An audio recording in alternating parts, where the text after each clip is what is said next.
Anyone that's been following this channel knows that I'm a huge fan of Peter Lynch. Lynch rose to prominence running the legendary Fidelity Magellan Fund and writing books such as One Up on Wall Street, one of my top 5 favorite investment books of all time. Over his 13-year career running the Fidelity Magellan Fund, the fund averaged a nearly 30% annual compounded return, meaning $1,000 invested in his fund turned into over $30,000 in little more than a decade. With a track record like that, it is clear that if you want to learn more about investing, you should be learning from Peter Lynch. These impressive results are the reason I frequently incorporate lessons I have learned from studying Peter Lynch, both in my personal investing and in my job as an investment analyst at a large investment fund based in New York City. In this video, we're going to watch one of my favorite clips of Lynch, where he talks about how one of his best investments came as a result of buying the dip, as opposed to panic selling. After the clip, we're going to break down this strategy and talk about how I applied the strategy to find an investment that made me over 3 times my investment over the past 2 years. The ultimate goal is for you to apply these investment lessons in your own portfolio. But first, make sure to like this video and subscribe to the channel if you aren't already, because it is my goal to help make you a better investor by studying the world's greatest investors. Without farther ado, let's dive in. Excuse me. Is a lot of times people buy on the basis the stock has gone down this much. How much further can it go down?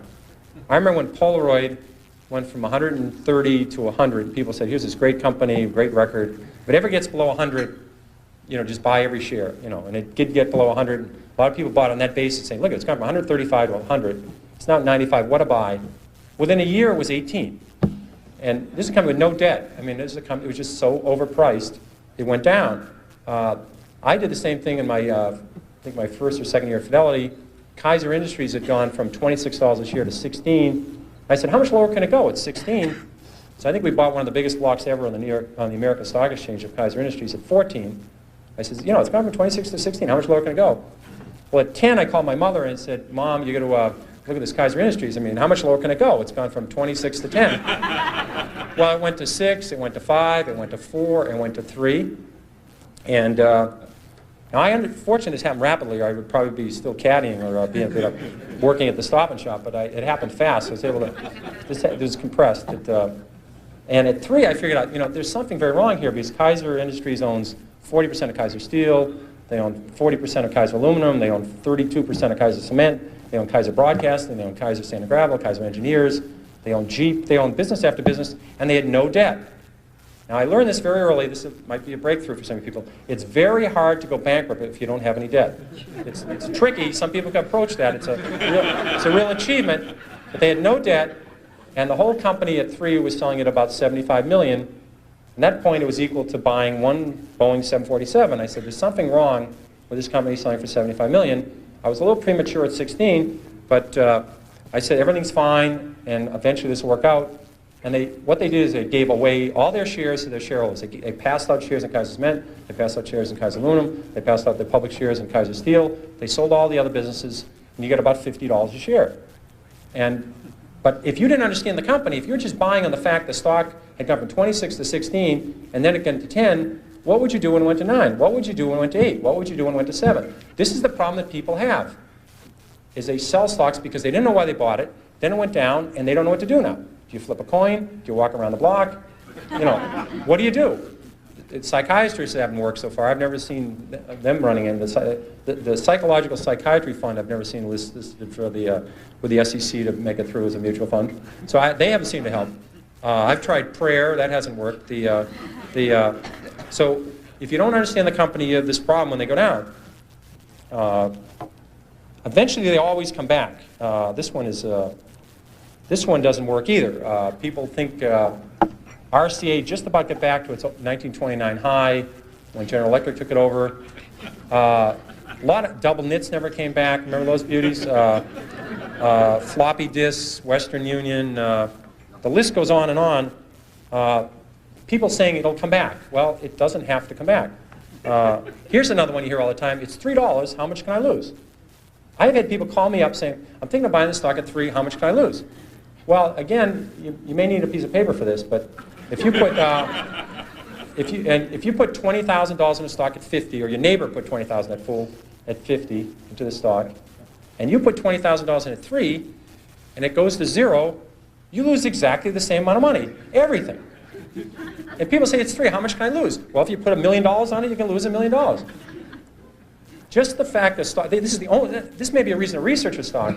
The fact that stock is 3 down from 100 doesn't mean you should buy it. And in fact, short sellers, people that really make money in stocks, they don't short Walmart, they don't short Home Depot, they don't short the great companies, Johnson & Johnson. They short stocks down from 80 to 7. They'd like to short it at 16 or 22, but they figured out at 7 that this company is going to go to zero. They just haven't blown taps on this thing yet. It's going to zero. Let's take a second to break down the situation Peter Lynch faced when he invested in Kaiser Industries. Because once we do, it'll help you understand why Lynch was able to have the courage to buy the dip in the company's stock price instead of panic selling when the stock fell in value. For background, Kaiser Industries was a conglomerate. Put simply, it was a large company that owned many smaller companies. Kaiser Industries owned companies such as Kaiser Aluminum, Kaiser Steel, and Kaiser Cement. Lynch was able to identify this company as undervalued and as an attractive investment. He bought a large amount of stock at $14 a share. However, after the purchase, the stock price continued to fall pretty substantially, all the way to $3 a share. Why did Peter Lynch not panic sell like most investors did at the time? And why did he even go as far to encourage his own mom to buy shares in the company? It is because he truly understood what the company did and continued to believe the underlying fundamentals of the business remained strong, despite what happened with the stock price. This is why he continued to buy more and more shares as the price fell. Once the company hit its low of $3 a share, the company was so undervalued that the management of the company was forced to dissolve the conglomerate and distribute the businesses that it owned to the people that owned the shares.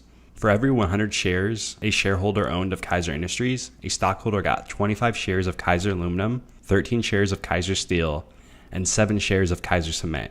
Once this happened, the value of the company increased dramatically, making this investment one of Peter Lynch's most successful investments of all time. Here are the main takeaways for investors. 1. Truly understand the company behind the stock you own. If you view stocks as companies with underlying business fundamentals, as opposed to just pieces of paper that float around in price, you will be more comfortable with price fluctuations. This leads me to my second main takeaway. If the underlying fundamentals of the business remain unchanged, but the stock price is declining, that could be a sign of a great buying opportunity, either to start a new position in a stock or add to your holdings in that stock. One of my most successful investments in my stock portfolio came as a result of following this strategy. I had been following Apple closely for years and viewed the company as one of, if not the most dominant business in the world. Apple customers have immense brand loyalty, and the company is highly profitable with a strong ability to generate cash. Additionally, the company is growing its high margin services side of the business. Apple had been on my watch list, but I didn't purchase the company because it wasn't undervalued. That was until a pullback in the stock price in late 2018 and early 2019 allowed me to purchase the stock at a huge discount. Apple stock had sold off because of disappointing iPhone sales in a couple of quarters. Short-term focused investors suddenly didn't want to own this great company and sold their shares, causing the stock price to fall. However, I still knew that the underlying fundamentals of the company remained strong. Long-term demand for the products remained solid, and the company still had a bright and very profitable future. Because of this, I viewed this pullback as a strong buying opportunity and invested 40% of my portfolio into Apple stock. Without following the lessons I learned from Peter Lynch, I wouldn't have had the conviction to buy the stock during a significant pullback in its stock price. Because I understood Apple as a company, I saw the disconnect between the fundamentals of the company and its share price. Since my investment, the company's stock price has rallied more than 400%. So there we have it. Thanks for watching, and I hope you enjoyed the video and learned something useful. Make sure to like the video and subscribe to the channel because it is my goal to make you a better investor by studying the world's greatest investors. Talk to you soon.